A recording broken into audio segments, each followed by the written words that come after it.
GKGS ओम विश्व YouTube channel पर आपका स्वागत है।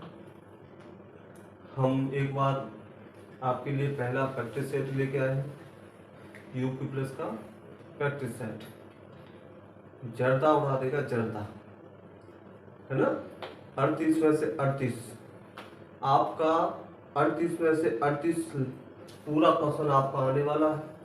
हम प्रैक्टिस सेट लेके आए हैं, पहला प्रैक्टिस सेट है और उस प्रैक्टिस सेट में GKGS का प्रैक्टिस सेट है। केवल इसी के क्वेश्चन है, ठीक है। हमारा जो टारगेट है वो टारगेट क्या है, यूपी प्लस। और यूपी प्लस में हमें टोटल जो क्वेश्चन लाने हैं वो टोटल 38 में से 38 लेके आने हैं। उसके लिए हमारी ये पहला प्रैक्टिस सेट है, उसमें हमने ये क्वेश्चन दे रखे हैं, है ना। इन क्वेश्चनों के बारे में देखते हैं। हमारा जो पहला क्वेश्चन है, पहला क्वेश्चन है आपका, पाहुल प्रणाली को किस सिख गुरु ने आरंभ किया था। पाहुल प्रणाली को किस सिख गुरु ने आरंभ किया था। बेटा पाहुल जो प्रणाली है वो किस सिख गुरु के द्वारा शुरू की गई थी, तो वो गुरु का नाम था गुरु गोविंद सिंह। कौन से गुरु थे, गुरु गोविंद सिंह। कौन से गुरु थे, गुरु गोविंद सिंह, है ना।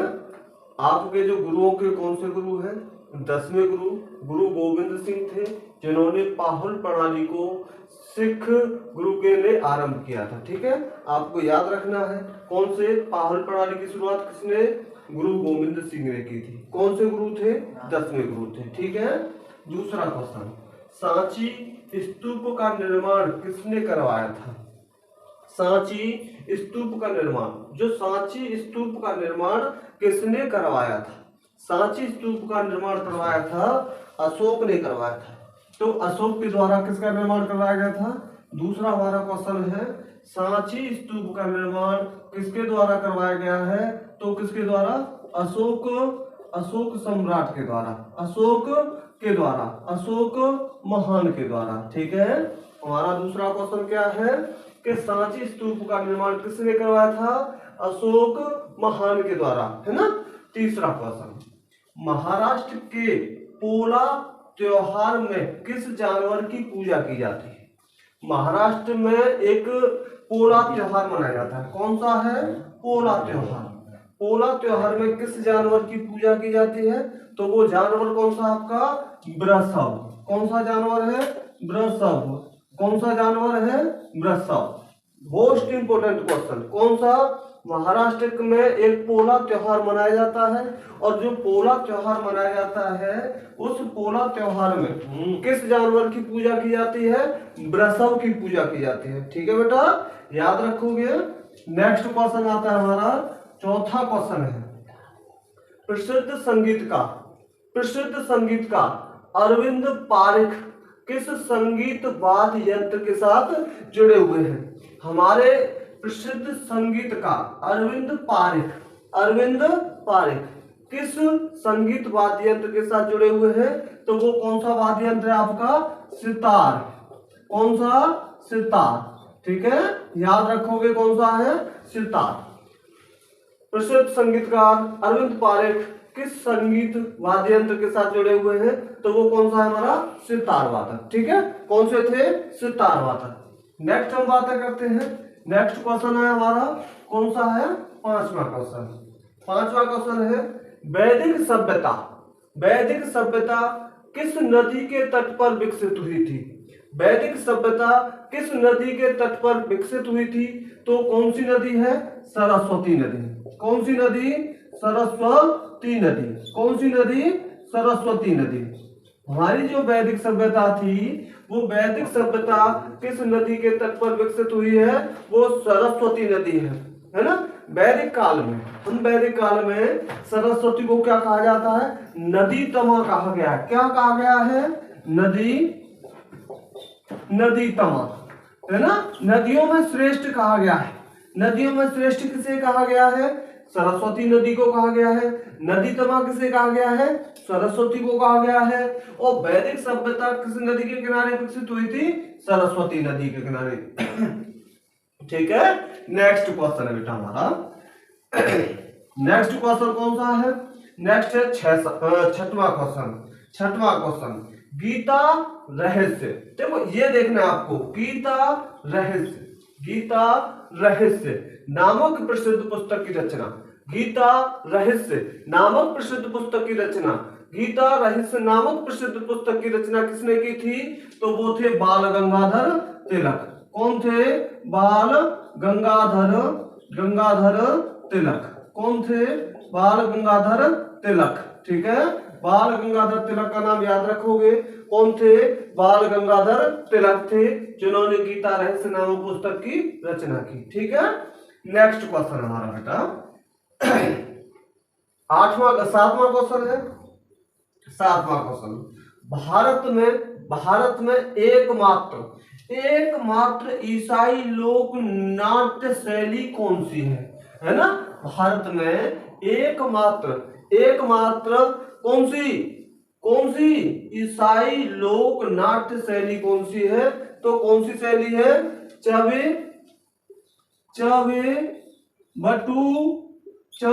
बटू नाट्य शैली। कौन सी है? चवे बटू नाट्य शैली। ये याद रखना है आपको। क्या याद रखना है? हमारे जो भारत में एकमात्र ईसाई लोक नृत्य शैली है, एकमात्र लोक नृत्य शैली है ईसाई, वो कौन सी है? चवे बटू नाट्य शैली। चवे बटू नाट्य शैली। ठीक है, चवे बटू नाट्य शैली। नेक्स्ट क्वेश्चन है हमारा आठवां क्वेश्चन है, किसी क्षेत्र में उपस्थित जीवों की विभिन्न प्रजातियों की संख्या कहलाती है। किसी क्षेत्र में उपस्थित जीवों की विभिन्न प्रजातियों की संख्या, जो विभिन्न प्रजातियां पाई जाती हैं, उस विभिन्न प्रजातियों की संख्या को कहा जाता है जैव विविधता। विविधता क्या कहा जाता है? जैव विविधता कहा जाता है ना? किसी क्षेत्र में, जैसे हमारा भारत है ना, भारत में सबसे ज्यादा जैव विविधता कहाँ पाई जाती है? पश्चिमी घाट पर पाई जाती है। कहाँ पर पाई जाती है? पश्चिमी घाट पर पाई जाती है। तो किसी क्षेत्र में उपस्थित जीवों की विभिन्न प्रजातियां, यहाँ विभिन्न प्रजातियां कहाँ कहलाती है? क्या कहलाती है? जैव विविधता कहलाती है। ठीक है बेटा, जैव विविधता कहलाती है। निम्न में से कौन सा एक, नेक्स्ट क्वेश्चन है हमारा, निम्न में से कौन सा एक कारण जैव विविधता ह्रास के लिए जिम्मेदार नहीं माना जाता? ऐसा कौन सा कारक है जो किसका जिम्मेदार नहीं माना जाता? ये जो जैव विविधता है उसका ह्रास का कारण नहीं माना जाता। तो उसके ह्रास का कारण नहीं माना जाता, वो है आपका कंटूर कृषि। कौन सा? कंटूर कृषि। कौन सी? कंटूर कृषि। कंटूर कृषि का मतलब होता है कि क्षण युक्त, जिसमें क्षण नहीं हो, समुच्च कृषि। इसे हम समुच्च कृषि भी बोल देते हैं। क्या बोलते हैं? समुच्च कृषि के नाम से भी जाना जाता है। कौन सी? समुच्च कृषि। ठीक है बेटा, देखिए 10वां क्वेश्चन है आपका। 10वां क्वेश्चन है, पृथ्वी में कौन सा तत्व सर्वाधिक मात्रा में पाया जाता है? पृथ्वी में कौन सा तत्व सर्वाधिक मात्रा में पाया जाता है? ठीक है बेटा, तो पृथ्वी पर सबसे ज्यादा सर्वाधिक मात्रा में पाए जाने वाला तत्व है ऑक्सीजन। कौन सा तत्व है? ऑक्सीजन। ठीक है, तो सर्वाधिक तत्व पाए जाने वाला तत्व कौन सा है? ऑक्सीजन है। सबसे ज्यादा कौन सा पाया जाता है पृथ्वी पर? ऑक्सीजन का। ठीक है, नेक्स्ट क्वेश्चन है आपका 11वां क्वेश्चन है आपका। 11वां क्वेश्चन, लोएस का पठार है। लोएस का पठार किससे निर्मित हुआ है? तो लोएस का पठार पवनों के द्वारा निर्मित हुआ है। पवनों के द्वारा किससे निर्मित हुआ है? पवनों के द्वारा, हवाओं के द्वारा निर्मित पठार है। कौन सा? लोएस का पठार। किसके द्वारा? पवनों के द्वारा, हवाओं के द्वारा निर्मित पठार है ना। लोएस का पठार ये कहाँ पाया जाता है? चीन में पाया जाता है। ठीक है, कहाँ पाया जाता है? चीन में पाया जाता है। ठीक है, कोई दिक्कत?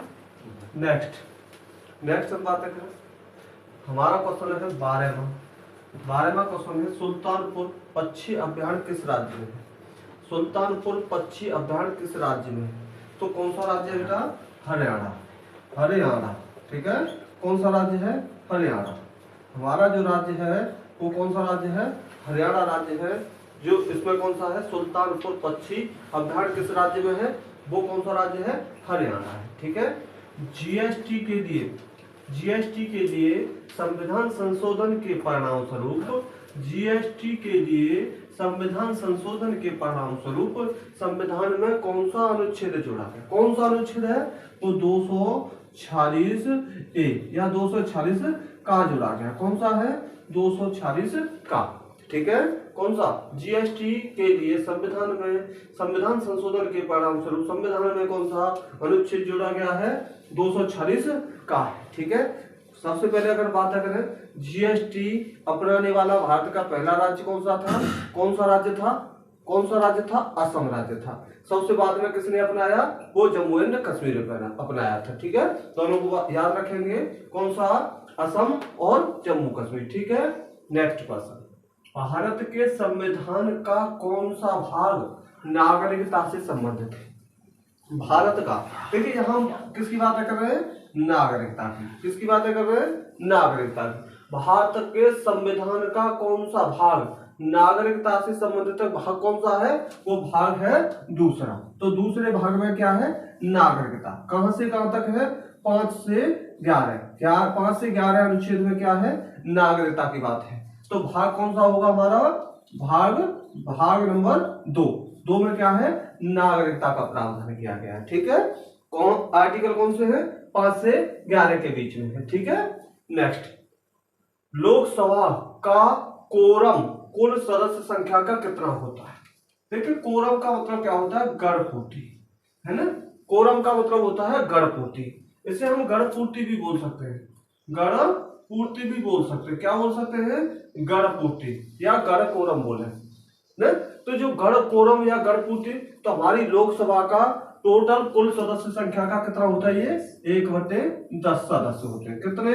1/10 सदस्य होते हैं। इसे क्या कहा जाता है? लोकसभा में गण कोरम। जैसे हमारा संयुक्त अधिवेशन बुलाया जाए, है ना, तब भी 1/10 सदस्यों का उपस्थित होना अनिवार्य होता है, ठीक है। कितने? 1/10 सदस्य। आर्टिकल की बात करें, कौन से आर्टिकल में है? तो आर्टिकल हमारा कौन सा है? 100 है। तो कौन से आर्टिकल में है ये? 100 आर्टिकल में है क्या? गण कोरम या गणपूर्ति, ठीक है। भारत है एक, है ना। हमारा जो भारत है कैसा राज्य है? एक धर्मनिरपेक्ष राज्य है। कैसा राज्य है? निरपेक्ष कैसा राज्य है? धर्मनिरपेक्ष राज्य है। हमारा भारत कैसा राज्य है? भारत है एक धर्मनिरपेक्ष राज्य। कैसा? धर्मनिरपेक्ष राज्य। कैसा? धर्मनिरपेक्ष राज्य, ठीक है। याद रखोगे, भारत है एक कैसा? धर्म। इसमें किसी भी धर्म को मान्यता नहीं दी गई है। सभी धर्मों को समानता के साथ में शामिल किया गया, ठीक है।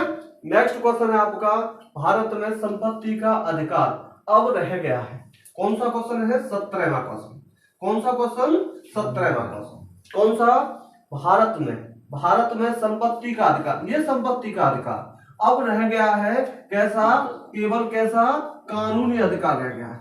कानूनी अधिकार कहें या हम इसे कहें वैधानिक अधिकार कहें। कानूनी अधिकार कहें या हम इसे क्या कहें? वैधानिक अधिकार कहें। क्या कहें? कानूनी अधिकार या वैधानिक अधिकार, ठीक है बेटा। कैसा है? कानूनी या वैधानिक अधिकार, ठीक है।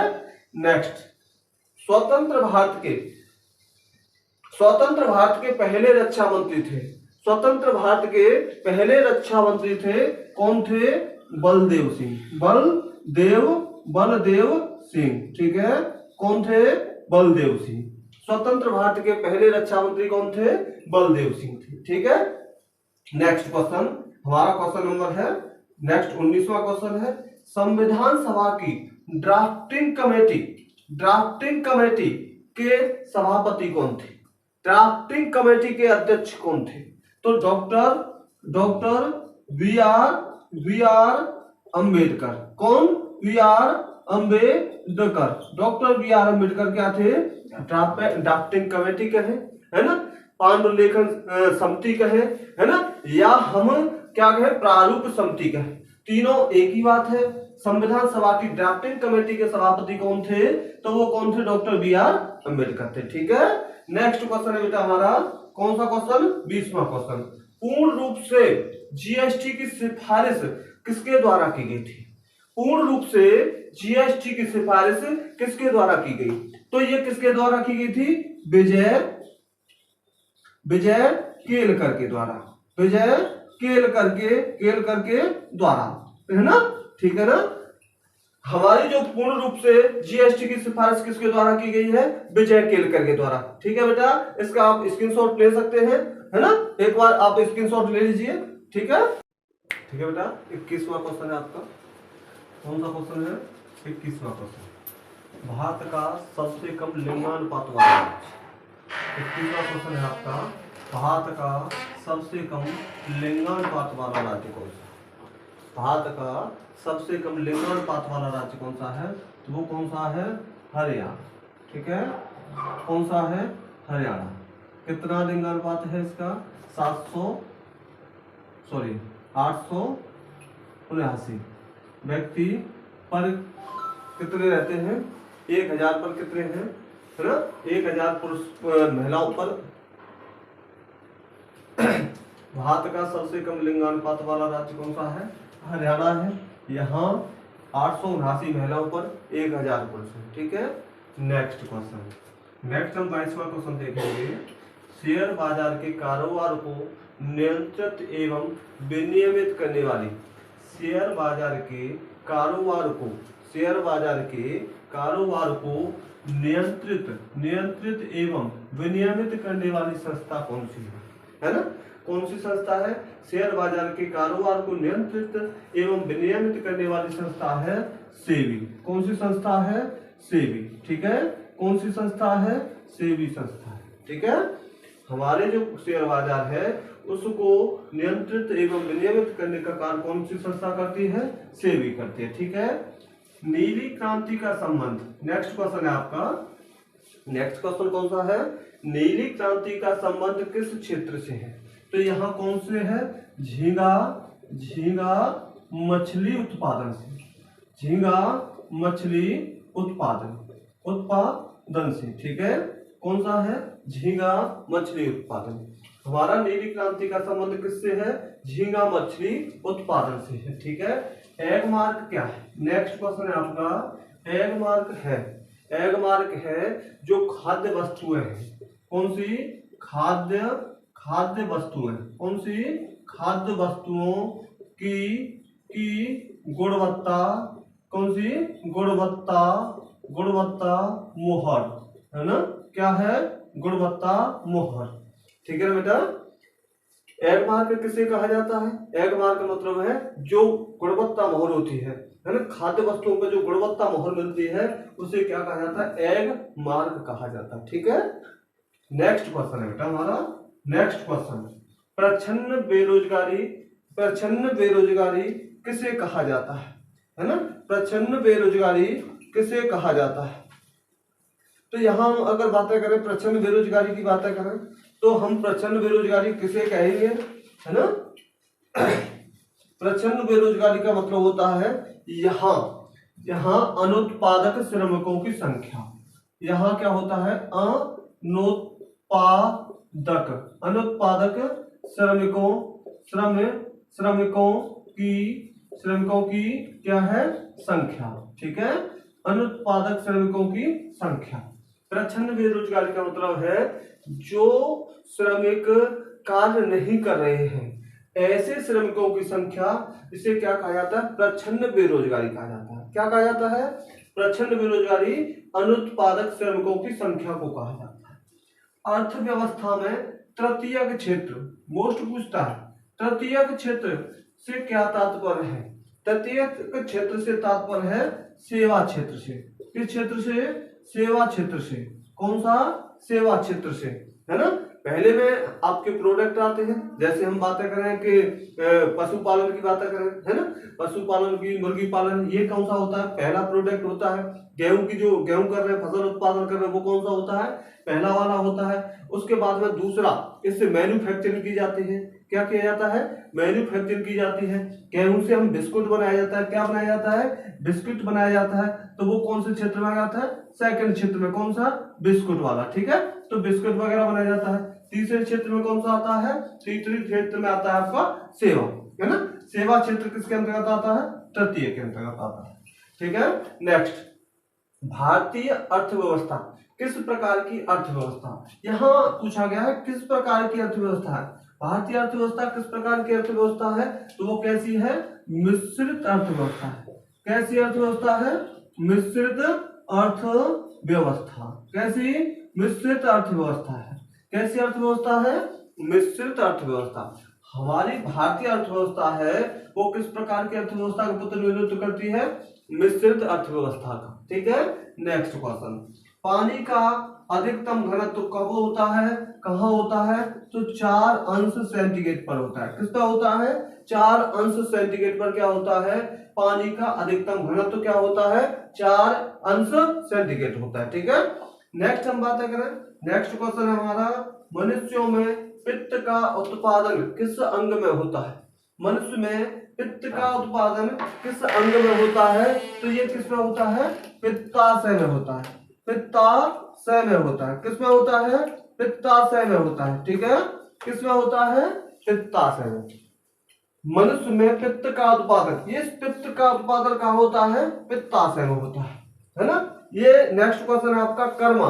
कर्मा किसका लोक नृत्य है ना। कर्मा किसका लोक नृत्य है, कर्मा किसका लोक नृत्य है, ठीक है। तो ये आपका जो आता है, एक जनजाति आपकी खरवार जनजाति, खरवार, खरवार जनजाति, जनजाति, कौन सी जनजाति है, खरवार जनजाति का लोक नृत्य क्या है, कर्मा लोक नृत्य है। खरवार। 31वां क्वेश्चन है आपका, 31वां क्वेश्चन है, मानव तस्करी और जबरन श्रम पर रोक किस मौलिक अधिकार में। मानव तस्करी और जबरन श्रम पर रोक किस मौलिक अधिकार में, तो ये कौन से अधिकार में है, शोषण के विरुद्ध अधिकार, के विरुद्ध अधिकार, ठीक है। शोषण के विरुद्ध अधिकार में मानव तस्करी एवं कौन सा है, मानव तस्करी और जबरन श्रम पर रोक किस मौलिक अधिकार में है, शोषण के विरुद्ध अधिकार में, ठीक है। भारतीय अर्थव्यवस्था आर्थिक सहायता का वर्णन करता है। एक उद्योग को सहायता के लिए क्या करता है, इसमें एक उद्योग को सहायता, ठीक है। एक उद्योग को सहायता का उल्लेख करता है। यहाँ भारतीय अर्थव्यवस्था आर्थिक सहायता का वर्णन करता है। एक देश की सरकार के द्वारा, किसी देश की सरकार के द्वारा एक उद्योग को आर्थिक सहायता देना, किसकी, एक आर्थिक सहायता देना। हवा का घनत्व मापने के लिए, देखिए ये वाला है, हवा का घनत्व मापने के लिए किस उपकरण का प्रयोग किया जाता है, तो कौन सा उपकरण है इसमें, पिक्नोमैनोमीटर। कौन सा है, पिक्नोमैनोमीटर,